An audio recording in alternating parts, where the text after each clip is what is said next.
Hello, मेरा नाम है चंद्रहास। स्टडी स्मार्ट में आपका स्वागत है। 16 जुलाई के इंपॉर्टेंट करंट अफेयर्स आज हम पढ़ने वाले हैं। उनके साथ उनकी डिटेल, स्ट्रैटेजिक और बैंकिंग अवेयरनेस के क्वेश्चंस देखेंगे। तो आपको इसका अगर पूरा जितने अभी तक क्लासेस में चाहिए तो वो आपको प्लेलिस्ट में मिल जाएगा और प्लेलिस्ट आपको डिस्क्रिप्शन बॉक्स में मिल जाएगी, वहाँ से आप फॉलो कर सकते हैं। बाकी सेशन अगर अच्छा लगे तो बिना लाइक किए हुए आगे मत बढ़िएगा। लाइक का टारगेट है 20 लाइक्स। आप लोग लाइक्स पूरा कर दिया करें तो आपको जो क्लासेस हैं उनमें कभी ब्रेक नहीं मिलेगा। मोटिवेशन थोड़ा हमें भी मिलता है कि आपको क्लासेस अच्छी लग रही हैं। बाकी पीडीएफ के लिए आप हमारे टेलीग्राम चैनल को फॉलो कर सकते हैं, जहां से आपको सारे पीडीएफ मिल जाते हैं इस क्लास के फ्री में। तो स्टार्ट करते हैं पहले क्वेश्चन से। पहला सवाल मैंने आपसे कल जो पूछा था, एक बैंकिंग अवेयरनेस का सवाल था, बढ़िया सवाल था कि आरबीआई इनमें से कौन से टूल का प्रयोग नहीं करता है मार्केट में मनी सप्लाई या फिर क्रेडिट अवेलेबिलिटी को इन्फ्लुएंस करने के लिए। नहीं शब्द का प्रयोग है, नहीं करता है। तो देखिए, एक बच्चे का आंसर सही है। इसका क्या जवाब है? Bank rate. इसके अलावा जैसे open market operation, repo rate है, सीआरआर है, एसएलआर है, सब का प्रयोग किया जाता है मार्केट में मनी सप्लाई को कंट्रोल करने के लिए। मार्केट का मतलब जो हमारे पास पैसा है उसकी अवेलेबिलिटी कितनी है। अगर बहुत ज़्यादा पैसा होगा मार्केट में तो महंगाई हो जाएगी, और अगर बहुत कम पैसा होगा मार्केट में तो क्या होगा, चीज़ों के दाम एकदम कम हो जाएंगे और उसके बाद फिर डिमांड, मनी सप्लाई सब कुछ एकदम ख़राब सा हो जाएगा। तो इस वजह से बैलेंस बना करके रखने के लिए आरबीआई इस तरह के अलग अलग जो तरीके हैं उनको अपनाता है ताकि मनी सप्लाई को कंट्रोल किया जाए। बैंक रेट का प्रयोग आरबीआई जो है, अगर देखा जाए पहले इसका कुछ औचित्य हो सकता था, लेकिन अभी बैंक रेट जो है वो एक तरह से पेनल रेट की तरह काम करते हैं। या फिर आप कह सकते हैं बैंक रेट का इस्तेमाल बैंकों को पैसा उधार देने के लिए किया जाता है, जैसे रेपो रेट है। लेकिन इनमें और इनमें डिफरेंस ये होता है कि बैंक रेट का जो रेट होता है वो रेपो रेट से ज़्यादा होता है। तो ये जो रेट होता है ये लॉन्ग टर्म के लिए, अगर आपको बैंकों को पैसा उधार लेना है तब बैंक रेट का प्रयोग किया जाता है। तो लॉन्ग टर्म के लिए अगर देखा जाए तो मनी सप्लाई को प्रभावित नहीं करता है एज सच बाकी के चारों में। तो ई वाला ऑप्शन इसका क्या है? करेक्ट है। तो पहला सवाल है कि 96th ICAR टेक्नोलॉजी डे जो कि न्यू दिल्ली में इनॉग्रेट होने वाला है, तो ये जो है कौन इनॉग्रेट करेगा इसे? तो ICAR किससे रिलेटेड अगर आपको याद रहे तो आप इसका आंसर वैसे भी दे सकते हैं अगर नहीं पढ़े रहे तो भी। तो ये इनॉग्रेट करने वाले हैं शिवराज सिंह चौहान। सी वाला ऑप्शन इसका करेक्ट है। तो ICAR की फुल फॉर्म भी पूछी जा चुकी है एग्जाम में। ICAR का मतलब क्या होता है? तो ये है Indian council for agriculture research foundation. और एक इसी से रिलेटेड और है, मतलब इसी तरह मिलता जुलता ICMR भी होता है ना, तो मेडिकल फील्ड का वो है। और एक और है CSIR। तो ये लगभग मिलते जुलते इनके जो एक्रोनिम्स हैं होते हैं, कई बार बच्चे कंफ्यूज जाते हैं। तो ICAR एग्रीकल्चर के क्षेत्र में काम करने वाला फाउंडेशन है, या फिर एक जो है रिसर्च इंस्टीट्यूट है कह सकते हैं। इसके अंतर्गत बहुत सारे, 4 तो मेरे ख्याल से डीम्ड यूनिवर्सिटीज़ इसके अंतर्गत आती हैं, बहुत सारे रिसर्च सेंटर आते हैं इसके अंतर्गत। ये एक ऑटोनोमस बॉडी है responsible for coordinating agriculture education and research in India. ICAR है क्या? एक ऑटोनोमस बॉडी है जो कि भारत में एग्रीकल्चर के क्षेत्र में एजुकेशन या फिर जो रिसर्च है उसको कोऑर्डिनेट करने का काम करती है। ये 16 जुलाई 1929 को इसको इस्टेब्लिश किया गया था, आज़ादी से भी पहले, और इसीलिए इसका 96th फाउंडेशन डे मनाया जा रहा है। डायरेक्टर इसके कौन है? हिमांशु पाठक, और हेडक्वार्टर इसका न्यू दिल्ली में है। तो इसका जो इनॉग्रेशन है, आप देख रहे हैं कि एग्रीकल्चर इंस्टीट्यूट है, ये रिसर्च फाउंडेशन है। इसीलिए भारत के जो नए कृषि मंत्री हैं, union minister of agriculture and farmers welfare Shivraj Singh Chouhan, उन्होंने इसका उद्घाटन किया है। मैंने क्या कहा था? ICAR भी अगर आप जानते रहेंगे तो आप बता पाएंगे, अगर आपको पता रहे कृषि मंत्री कौन है।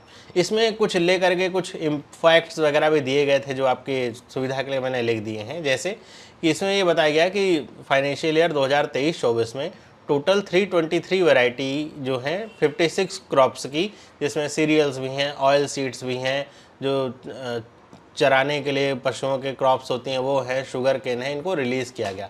और इसमें ना ऐसा नहीं कि केवल क्रॉप्स को रिलीज़ कर दिया है, उनके बीज नए बनाएंगे वो, इसमें अलग अलग तरीके हैं। जैसे हाई यील्डिंग क्रॉप्स बनाएगी, मतलब जिसको आप लगाएंगे तो पैदावार ज़्यादा होगी। इसके अलावा क्लाइमेट रेजिलिएंट जो क्रॉप्स हैं वो बनाएगी, कि जो आजकल हम देख रहे हैं क्लाइमेट बहुत तेज़ी से चेंज हो रहा है, कभी बहुत गर्मी हो जा रही है, कभी बहुत ठंड हो जा रही है। तो इस वजह से ऐसी क्रॉप्स का यहाँ पे मॉडिफाई करके जेनेटिकली बनाया जाता है ताकि वो जो क्लाइमेट इस तरह की परिस्थितियाँ उनको झेल सके। तो ऐसे भी इसमें क्रॉप्स निकाले, ऐसे बहुत तरह के जो रिसर्च होते हैं निकाले जाते हैं इसमें बहुत तरह की जो क्रॉप्स होती हैं वो आती हैं। इसमें एक और बात बताई गई कि जो हॉर्टिकल्चर का प्रोडक्शन है भारत में वो 14 फोल्ड हो चुका है, मतलब 14 गुना बढ़ चुका है अगर आप कंपेयर करेंगे 1950-51 से 2022-23 में। तो तब केवल 25 मीट्रिक टन था, 355.3 मीट्रिक टन ये हो चुका है। और इसी के साथ जो मिल्क प्रोडक्शन है वो भी देखेंगे तो वो 1951 से अगर आप 2023 का देखेंगे तो 13 फोल्ड हो चुका है, 13 गुना ज़्यादा जो है बढ़ चुका है मिल्क प्रोडक्शन। और मिल्क प्रोडक्शन में जो इंडिया है वो नंबर 1 है, ये भी याद रखिएगा, इंडिया नंबर 1 पोजीशन पे है मिल्क प्रोडक्शन में ऑल ओवर द वर्ल्ड। अगला सवाल देखते हैं। एक रिपोर्ट है the final report of India G20 task force on digital public infrastructure by India G20 task force which was led by co chairs Amitabh Kant and dash. तो एक report आई है भारत के जो डिजिटल पब्लिक इंफ्रास्ट्रक्चर है उसके ऊपर आधारित है ये। और ये जो रिपोर्ट है जो G20 की प्रेसिडेंसी भारत को मिली थी उसके आधार पर रिपोर्ट को निकाला गया है। और ये भी फायदा होगा कि इस रिपोर्ट में जो बातें बताई गई हैं उसको अपना करके ऐसे भी देश जिसमें अभी डिजिटल पब्लिक इंफ्रास्ट्रक्चर उतना मजबूत नहीं है वो भी अपने यहाँ जो डिजिटल पब्लिक इंफ्रास्ट्रक्चर है उसको अच्छा कर सकते हैं। मतलब भारत जैसे इतने बड़े देश में, इतने विशालकाय देश में जनसंख्या के रूप में देखा जाए ये अगर हो सकता है तो बाकी देशों में भी हो सकता है। तो ये जो टास्क फोर्स थी इसको लीड किसने किया था? तो एक तो अमिताभ कांत हैं जो कि मैंने आपको बता रखा है कि ये G20 के भारत के शेरपा हैं। पहले ये CEO थे किसके? नीति आयोग के। अब ये G20 के शेरपा हैं। और इसके अलावा इनके साथ है नंदन नीलेकणी, बी और ऑप्शन इसका करेक्ट है। ये कौन है? तो ये को फाउंडर है इन्फोसिस के, आपको पता होगा। इसके साथ साथ ये फाउंडिंग चेयरमैन है UIDAI का, मतलब unique identification authority of India, जो आधार निकालती है या आधार का जो काम करती है, तो उसके ये फाउंडिंग चेयरमैन है। तो इन दोनों लोगों ने लीड किया है इस टास्क फोर्स की रिपोर्ट में। तो यहाँ पे अगर हम बात करें डिजिटल पब्लिक इंफ्रास्ट्रक्चर की का, इसका मतलब क्या होता है ये देख सकते हैं, रिपोर्ट का कवर पेज है। तो इसका मतलब होता है कुछ ऐसे building blocks, digital building blocks जो कि किसी कंट्री को इनेबल करते हैं ताकि वो इकोनॉमिक अपॉर्चुनिटीज़ को बहुत बेहतर तरीके से डिलीवर कर सके, सोशल सर्विसेज अपने जो रेजिडेंट्स हैं उनको डिजिटली प्रोवाइड कर सके। इसका एक एग्जाम्पल, प्राइम एग्जाम्पल आप समझ सकते हैं जैसे आधार से। एक आधार नंबर होने की वजह से आप बहुत सारी चीज़ें आज इंडिया में एक्सेस कर सकते हैं। एक तो आपके आइडेंटिटी यूनिक है, इसके अलावा आप आधार से पेमेंट कर सकते हैं, आधार से पेमेंट आपको रिसीव होता है भारत सरकार से अगर आता है। तो ये बहुत सारी चीज़ें केवल आधार से ही हो जाती हैं। आपका जो भी KYC है सब कुछ आधार से हो जाता है। आपको केवल एक थंब लगाना है, आपको कोई कागज़ नहीं साइन करने, कोई फ़ोटो कॉपी नहीं लेके जानी, सब कुछ आपके लिए आसान हो जाता है। इसी तरह जैसे UPI हो गया कि आपको बस अपना फ़ोन और इंटरनेट आपके पास होना चाहिए, इंटरनेट ना भी हो तो भी सुविधाएं हैं UPI लाइट वगैरह जैसे कि, और भी कि आपके पास अगर फ़ोन है तो आप पेमेंट कर सकते हैं, आपको कैश लेकर के चलने की ज़रूरत नहीं है। और UPI जैसी सुविधा पूरे विश्व के लिए एक सीखने वाला काम है। जो भी यहाँ पे आता है इंडिया में UPI इस्तेमाल करता है, चौंक ही जाते हैं कि इतना बेहतर इंफ्रास्ट्रक्चर भारत के पास है। तो ये सब डिजिटल पब्लिक इंफ्रास्ट्रक्चर में आते हैं। आगे बढ़ते हैं।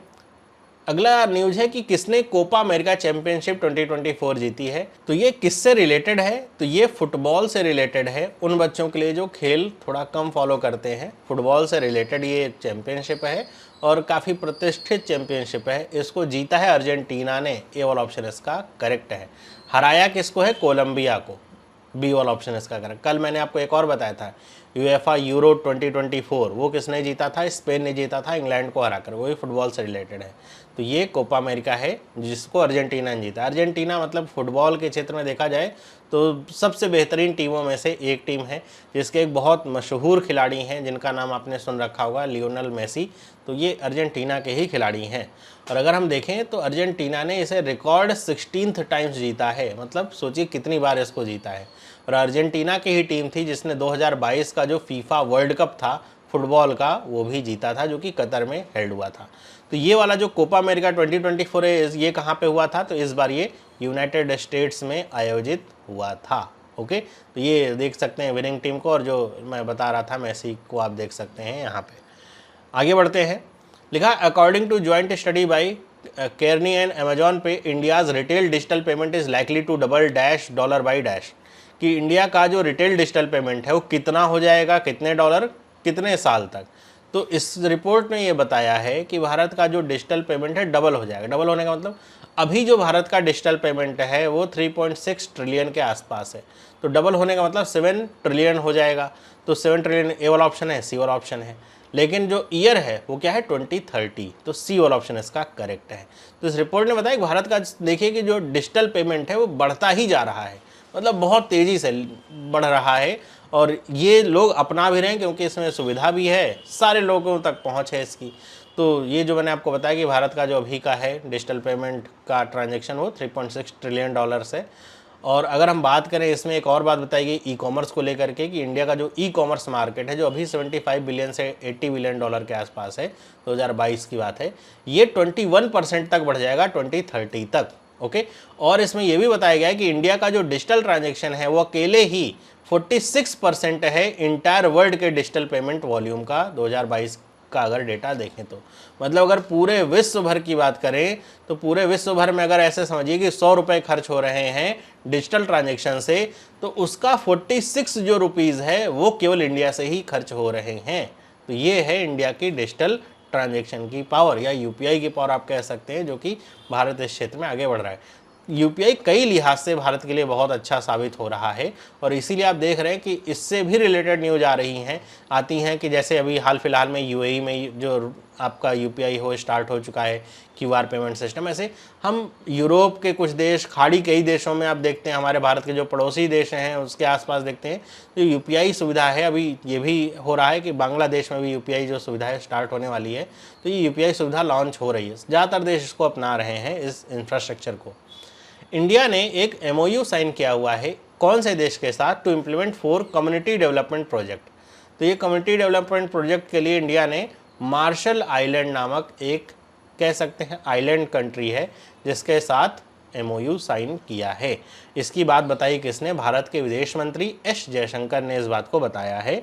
और यहाँ पर अगर देखें तो इन्होंने कहा कि climate change, natural disaster, poverty alleviation और हेल्थ केयर, ये 4 जो फैक्टर्स हैं जिससे दोनों देश जूझ रहे हैं, और इस क्षेत्र में यहाँ पे काम किया जाएगा।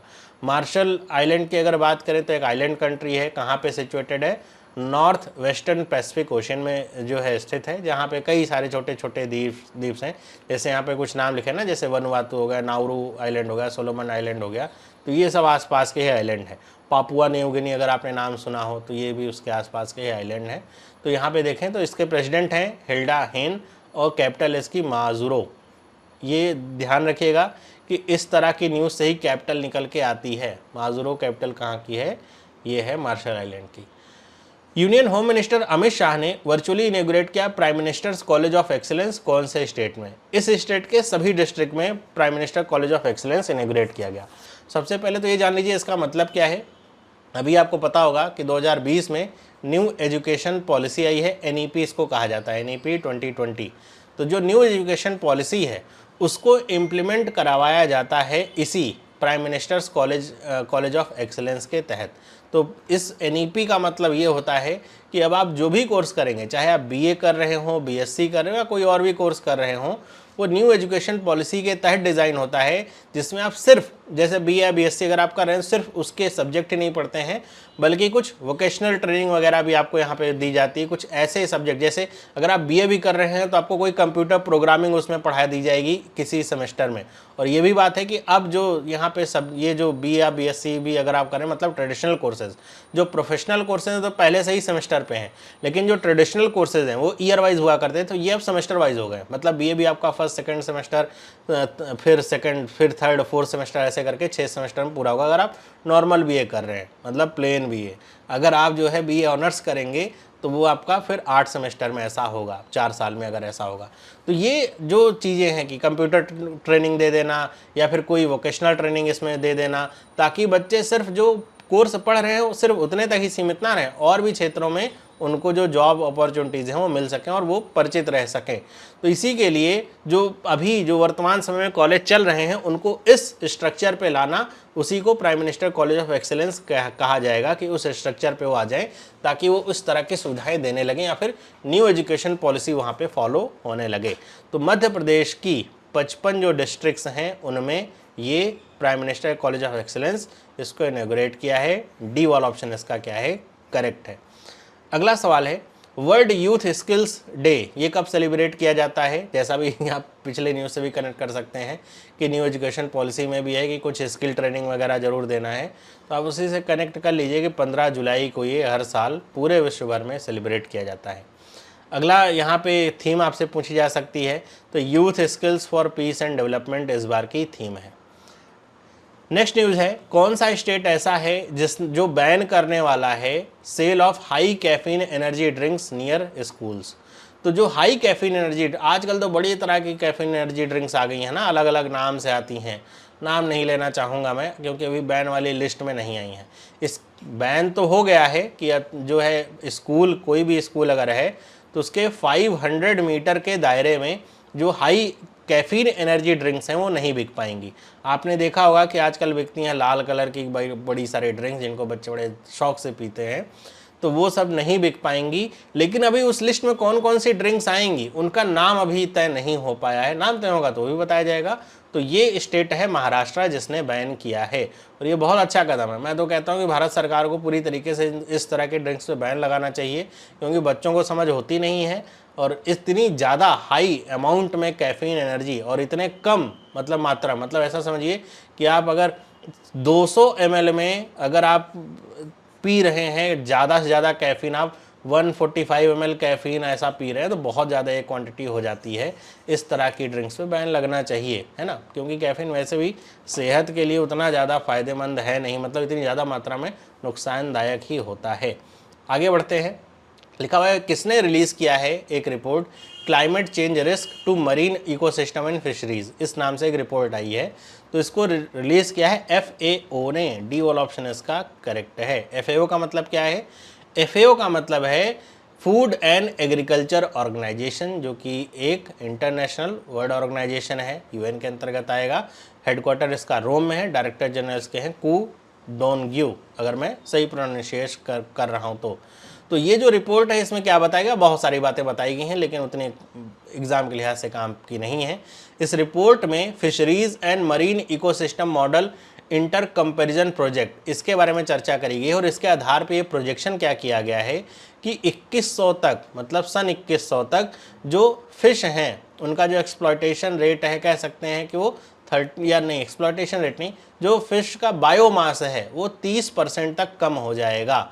मतलब जो ग्लोबल वार्मिंग बढ़ रही है उसका जो इफेक्ट है सिर्फ हमारे इंसानों पे नहीं बल्कि समुद्र पे या जो फिश वगैरह है उन पे भी पड़ रहा है। इस बात को हाईलाइट किया गया है इस रिपोर्ट में। तो यही एक कह सकते हैं खास न्यूज़ इसमें हो सकती है अगर आप जानना चाहें। अगला है, RBI ने ये अपने लेंडर्स को कहा है, लेंडर्स का मतलब जो बैंक्स हैं उनको कहा है, to give defaulting borrowers enough time not less than dash to respond before they are classified as fraud accounts. कि RBI ने ये कहा है, सुप्रीम कोर्ट का एक ऑर्डर आया है उसके बाद ये कहा है कि उस ऑर्डर में ये कहा गया कि बैंक मनमाने तरीके से, यूनिलैटरली, मतलब बिना सामने वाले को मौका दिए हुए किसी को भी फ्रॉड अकाउंट घोषित कर देते हैं। तो कम से कम किसी को फ्रॉड अकाउंट घोषित करने से पहले बैंकों को सामने वाले को एक्सप्लेनेशन करने का एक मौका देना चाहिए। और इसके लिए अब RBI ने ये कहा है, बैंकों को ये आदेश दिया है कि वो ऐसे किसी भी अकाउंट को फ्रॉड अकाउंट घोषित नहीं करेंगे जब तक कि उसे अपनी बात कहने का मौका ना दें। और इसके लिए 21 दिन का जो टाइम है दिया है, मतलब जिसको भी नोटिस जारी करेंगे तो शो कॉज नोटिस जारी करेंगे बैंक कि आपका अकाउंट क्यों ना फ्रॉड अकाउंट घोषित कर दिया जाए, ऐसे करके 21 डेज़ के अंदर आप रिस्पॉन्ड करिए तो उसको अपने बात कहने का मौका मिलेगा, उसको पता भी चलेगा उसके खिलाफ क्या कार्रवाई चल रही है। वरना आपका अगर डिफ़ॉल्टिंग बोरोवर हैं, किसी वजह से पेमेंट नहीं कर पाए तो पता चला बिना बताए आपका अकाउंट फ्रॉड अकाउंट घोषित कर दिया गया। ओके, तो बी ऑल ऑप्शन इसका करेक्ट है। नेक्स्ट, इंडियन आर्म फोर्सेज और नेवी ने और एयर फोर्सेज ने, मतलब इंडिया के जो तीनों फोर्सेज हैं, इन्होंने एक joint multi manoeuvre maritime exercise करी है किस देश के साथ में? तो ये करी है US नेवी या फिर USA के साथ में।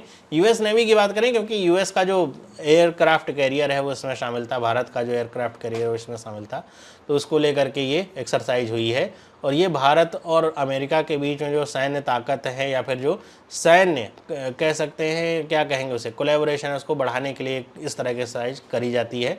और इसमें इसको नाम, वैसे तो जैसे हर एक एक्सरसाइज का नाम होता है ना, ऐसा कुछ नाम इसका नहीं है, द वॉर गेम के नाम से इसे कहा जा रहा है, जिसमें यूएस की तरफ से यूएसएस थियोडोर रूजवेल्ट, जो कि एक निमित्ज क्लास का न्यूक्लियर पावर्ड एयरक्राफ्ट कैरियर है, उसने पार्टिसिपेट किया था।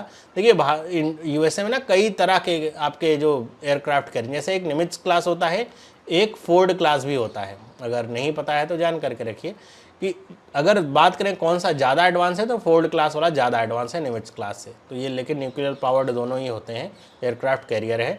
और भारत की तरफ से guided missile destroyer INS Visakhapatnam और रिप्लेनिशमेंट शिप आईएनएस आदित्य, इसने जो है भाग लिया इस एक्सरसाइज में।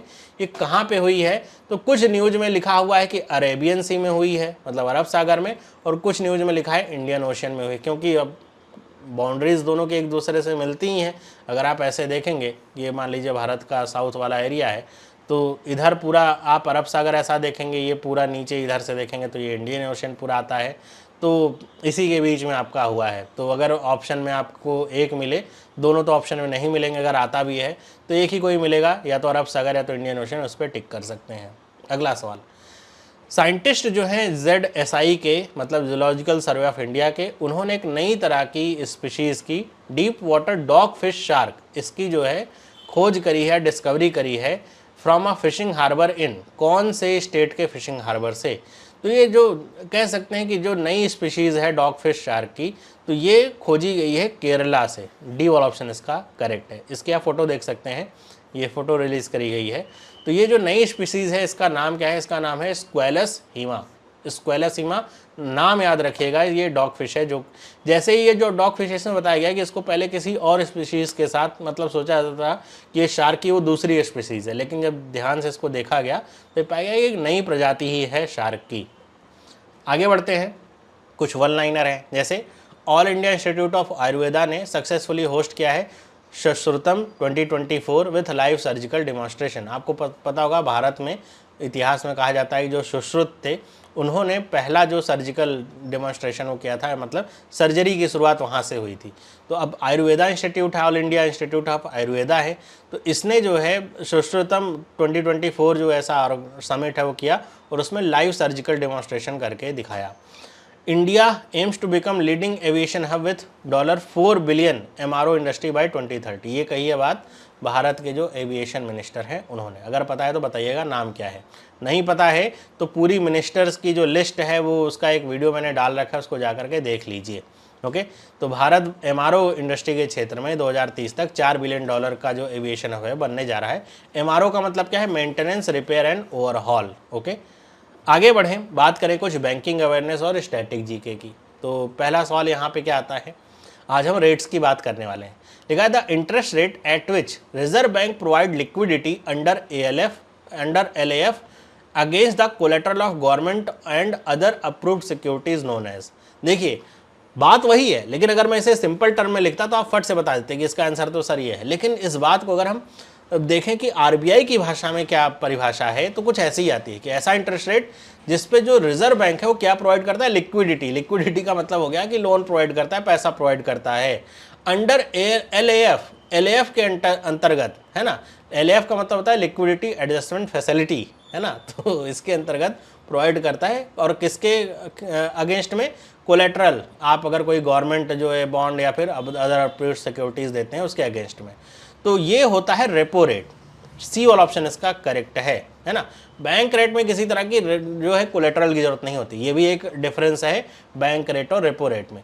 रेपो रेट में बैंकों को कुछ ना कुछ कोलेटरल रखना पड़ता है गवर्नमेंट सिक्योरिटीज़ के रूप में, कि हम ना इसे रख रहे हैं। और रेपो का मतलब इसलिए होता है रीपरचेज अग्रीमेंट, इसको कहा जाता है कि हम इसे कुछ दिनों के बाद वापस खरीद लेंगे। तो वही गवर्नमेंट सिक्योरिटी कोलेटरल के तौर पे रहती है, और फिर लोन उठाते हैं बैंक वाले। एक और सवाल लिखा है the rate at which reserve bank accepts uncollateralized deposits on an overnight basis from all LAF participants in known as, कि ऐसा रेट जिसमें जो रिजर्व बैंक है वो कोलेटरल नहीं लेता है, मतलब कोलेटरल रहित जो डिपॉजिट है वो लेता है ओवरनाइट बेसिस पे, जितने भी LAF पार्टिसिपेंट्स हैं उनसे, उसको क्या कहा जाता है। तो एक नई फैसिलिटी है जो 2022 से स्टार्ट करी है, इसे कहा जाता है SDF, स्टैंडिंग डिपॉजिट फैसिलिटी। इसमें बैंकों के पास अगर एक्सेस अमाउंट में पैसा है और वो उसे लोन पे भी नहीं दे पा रहे हैं तो बैंक जो आरबीआई है उसके पास जो है वो ओवरनाइट बेसिस पे इसे रख सकते हैं। बस इसके लिए आरबीआई कोई बैंकों को कोलैटरल नहीं देता है कि आपका डिपॉजिट आप रख रहे हो तो उसके अमाउंट का हम कुछ आपको गवर्नमेंट बॉन्ड दे रहे हैं, बैंकों का ये है। और इसके आने की वजह से जो fixed rate reverse repo rate है उसकी समाप्ति हो चुकी है एचडीएफ के आने से।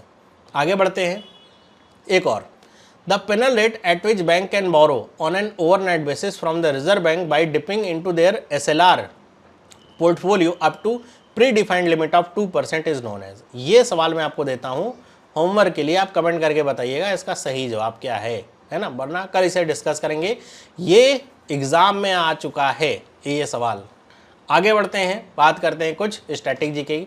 उकाई डैम कौन सी रिवर पे स्थित है? तो उकाई डैम जो है वो स्थित है ताप्ती नदी पे। ए वाला ऑप्शन इसका करेक्ट है।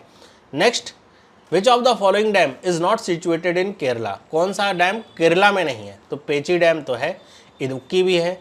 कुंडला डैम है क्या? कुंडला डैम नहीं है। सी वाला ऑप्शन इसका करेक्ट है। कुंडला मेरे ख्याल से तमिलनाडु में स्थित है।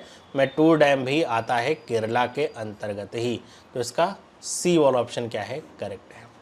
तो आज की इस वीडियो में इतना ही। आई होप आपको ये सारे क्वेश्चन समझ में आए होंगे। वीडियो अच्छा लगा है तो लाइक करके ही जाइएगा, और जो क्वेश्चन पूछा है चाहे सर्च करके ही कमेंट जरूर करिए, आपकी नॉलेज बढ़ेगी, आपका नाम भी कल की क्लास में आएगा। पीडीएफ आप टेलीग्राम चैनल से डाउनलोड कर सकते हैं। मिलते हैं अगली वीडियो में, सभी लोगों को बाय।